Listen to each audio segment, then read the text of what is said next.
Hey church, this is Vince Miller. Thank you so much for joining me for another time in God's Word. Today we're going to be in John chapter 18. I'm going to read part of a verse. It's John 18 verse 38. It reads, Pilate said to him, that's Jesus, "What is truth?" Now, fellas, this question is so good that I could not just skim past it without making an observation and a comment. What makes this question, I believe, so incredible, these three words in this question, so incredible, is not just the question itself, but the premise behind it and the man who asked it. Jesus just told Pilate he was a witness to the truth and the messenger of the truth. But Pilate responds almost in disbelief that the truth exists. His life has been spent in leadership, government, politics, where power, influence, and agendas collide. The constant temptation to manipulate or obscure the truth for personal or partisan gain is always very, very strong. And while religious and political leaders can claim to be interested in the truth, their actions always reveal the real story about their heart's desires. And I am sure that Pilate had seen the worst of the worst, so his response is one of absolute disbelief that such a thing can exist. Truth.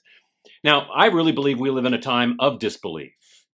We're actually being entertained by untruths while the truth is being ignored, dismissed, and canceled. For a while, we have been entertained by our own disbelief about all this, but now we're exhausted by all the lies. We assumed for too long that people cared about knowing and seeking and sharing the truth, but now we live in another reality. We question everything spoken by pastors and politicians and power players and media personalities. People invent a truth, call it truth, and then demand we fall in line with their truth. And there's only one hope.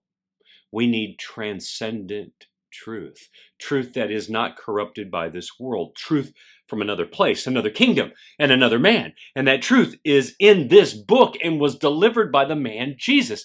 Listen to what he told Pilate just before he asked this question. He says, "My kingdom is not of this world. If my kingdom were of this world, my servants would have been fighting that I might not be delivered over to the Jews, but my kingdom is not from the world."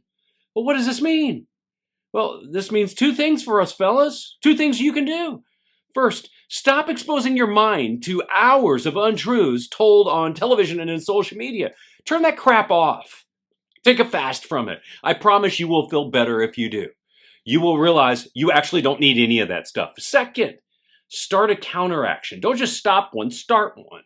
Seek the truth. And remember, the only place we find truth is in God's Word. Because guess what? It's transcendent. I love you, fellas. I hope this blessed you. If it has, share it with someone else. I'll see you right back here again tomorrow.